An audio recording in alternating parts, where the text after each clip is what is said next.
Peace and prosperity, everyone. Today we're going to be reading 100 amazing facts about the Negro with complete proof by J.A. Rogers for facts number 81 through 90.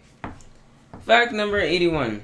One of the most darling leaders of the Filipinos against the American troops in the Philippines in 1899 was an American Negro deserter named Fagan.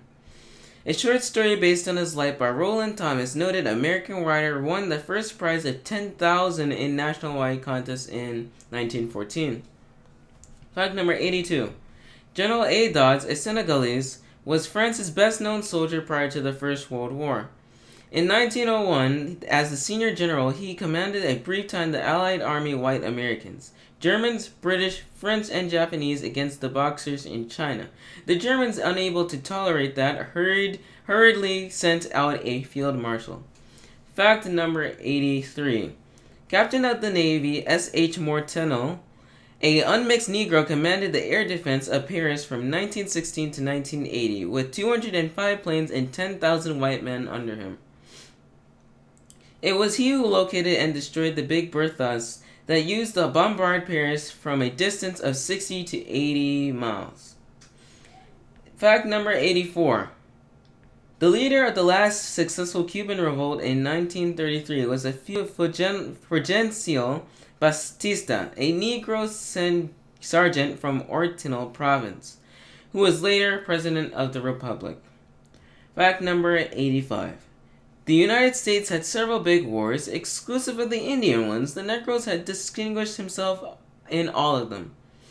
In the last war, France awarded Croix de Guerres 4 whole Negro regiments, the 369th, 367th, 371st, and the 372nd, as well as the 1st Battalion of the 377th. 66 Negro officers and 350 non-commissioned officers and men were decorated for valor. 41 Negroes have received the Congressional Medal for the honor of bravery. Fact number 68. In the American Civil War, the Negroes played a role similar to that of America in the last World War.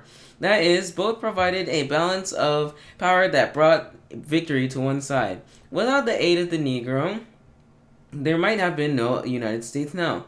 Abraham Lincoln said 4 times that without the Negro it would be impossible for the North to win. This state is all the more striking since Lincoln, in response to the prejudice, steadfastly refused to employ any Negro troops through the South was doing so. Instead, he wanted to ship the Negroes away. In 1862, had Congress to vote $600,000 to send the first installment to Ile de Vache in Haiti. The colony ended up in a disastrous failure, and Lincoln sent a ship out for the surviving Negro deportees. Fact number 87. 178,975 Negro soldiers fought in the United States Army between 1861 and 1865. There were 161 Negro regiments as follows: 141 infantry, 7 cavalry, 12 heavy artillery, and 1 light artillery. The total number of Negro aiding the Union Army was perhaps twice that number. Fact number 88.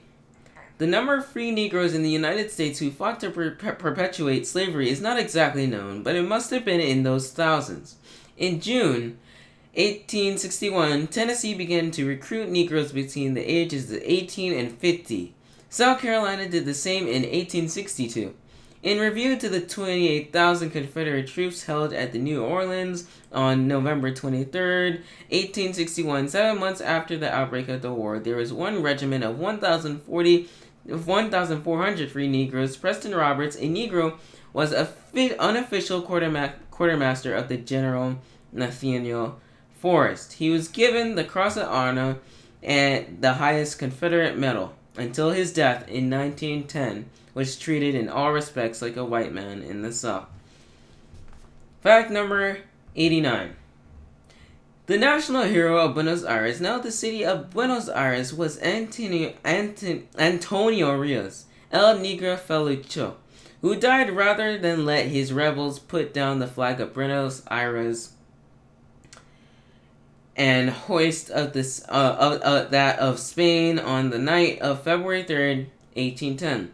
A magnificent monument stands in his honor in that city.